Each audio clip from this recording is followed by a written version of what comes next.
Hi students, welcome to Karthikes academy. So Indian polity and constitution లో చాలా important topics లో doctrine of repugnancy అనేది కూడా చాలా ఎక్కువ సార్లు అడుగుతున్నటువంటి అంశము. కాబట్టి మీరు కాంపిటేటివ్ ఎగ్జామ్ ప్రిపేర్ అవునట్లయితే సుప్రీం కోర్టు చెప్పేటువంటి కొన్ని డాక్ట్రిన్స్ మీద తప్పనిసరిగా గుర్తుపెట్టుకోండి. సో దాంట్లో ఈ రోజు మనం చెప్పుకున్నటువంటి టాపిక్ పేరే డాక్ట్రిన్ ఆఫ్ రిపగ్నెన్సీ అంటాం.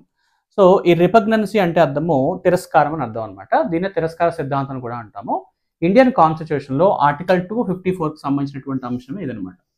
సో ఈ యొక్క టాపిక్ని అర్థం చేసుకోవడానికి ముందు భారతదేశంలో 7వ షెడ్యూల్స్లో ఇండియన్ కాన్స్టిట్యూషన్లో 7th షెడ్యూల్స్లో మనకి 3 జాబితా కనిపిస్తూ ఉంటుంది. కేంద్ర జాబితా, రాష్ట్ర జాబితా, ఉమ్మడి జాబితా అని ఉంటుందన్నమాట. సో కేంద్ర జాబితా మీద చట్టాలు చేసుకునే అధికారము పార్లమెంట్కి ఉంటుంది, అదే కేంద్ర ప్రభుత్వానికి. రాష్ట్ర జాబితా మీద చట్టాలు చేసే అధికారం రాష్ట్ర ప్రభుత్వానికి ఉంటుంది.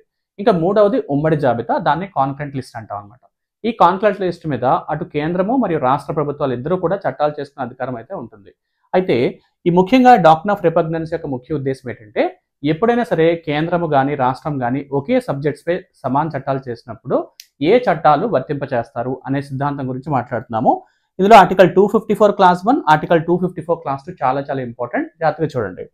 ఉమ్మడి జాబితాలోని కాన్కరెంట్ లిస్టుపై ఏదైనా ఒక అంశంపై కేంద్ర రాష్ట్ర ప్రభుత్వాలు చేసిన చట్టాలు పరస్పరం విరుద్ధంగా ఉంటే, అంటే ఒకదానికొకటి విరుద్ధంగా ఉన్నట్లయితే అప్పుడు కేంద్రం చేసినటువంటి చట్టాలు చెల్లుబాటు అవుతాయని చెప్పేటువంటి సిద్ధాంతం పేరే doctrine of repugnancy. Always central laws prevail over state laws on the concurrent subjects. చాలా చాలా ఇంపార్టెంట్. ఇంకా రెండవది, ఇది చాలా చాలా ఇంపార్టెంట్ స్టేట్మెంట్ అండి.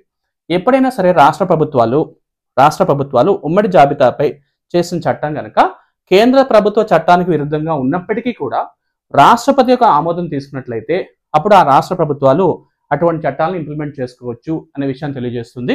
సో కాబట్టి అభ్యర్థులు